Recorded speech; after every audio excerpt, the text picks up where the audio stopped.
صلاح الدین ربانی وزیر امور خارجه افغانستان روز 18 انور از تمام جناح‌های طالبان خواست به مذاکرات صلح بپیوندند، در عکس حال از این روند در کنار میمانند.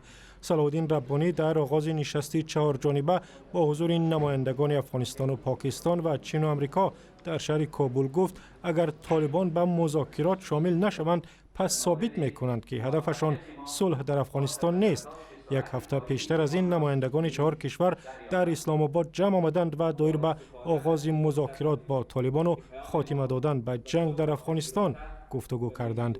در این باره صحبت داشتم با سلطان سرور، همکارم از رادیوی افغانستانی آزاد. سلطان، در مذاکرات امروزه بیشتر سر کدام مسائل صحبت می شود؟ اولتر از همه سلام به شما و بینندگان عزیز در نشست امروز در کابل که دومین نشست اطراف 4 جانبه است.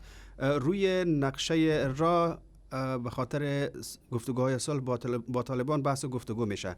این گفتگوها با چه کسی یا کدام جانبه و در کجا و چه زمانی آغاز شود؟ گروه عمده طالبان به رهبری ملا اختر محمد منصور هفته گذشته که مذاکرات 4 جانبه در اسلام آباد آغاز شد گفتند که ما منتظریم که گروه رقیب دیگری ما به رهبری ملا محمد رسول درباره این گفتگوها چه نظر دارند و کدام احزاب و گروه های دیگر مخالفین در این مذاکرات سهم خواهند گرفت. تاریخ خودت گفتی طالبان به 2 جناح تقسیم شدند، یک جناح با رهبری ملا اختر منصور، دیگری با رهبری ملا محمد رسول. آیا این مخالفت نمیتواند مذاکرات با طالبان را مشکل کند؟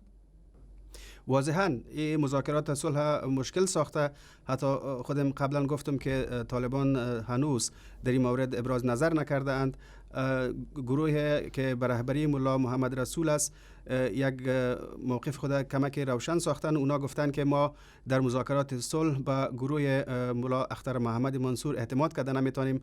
دیگه دیده شود که در آینده موقف اینا چطور با هم میخوانه و چطور اینا آیا هر دو جناح وارد مذاکرات با حکومت افغانستان میشن یا نمیشن، ایره در آینده خواهیم دید. آیا این مسئله هم بررسی می شود که اگر جناح از طالبان میل مذاکرات نشان ندهد با آن چی کار میکنند؟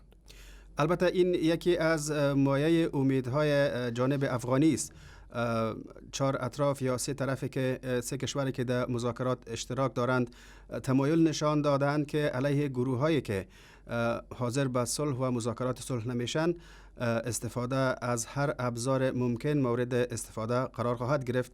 خصوصا پاکستان تمایل نشان داده که گروه هایی که به صلح رو نمی آورند در مقابلشان استفاده از هر ابزار ممکن شاید مورد بحث قرار بگیره و این چیزی است که افغانستان را دلگرم ساخته و این مذاکرات را ادامه میده.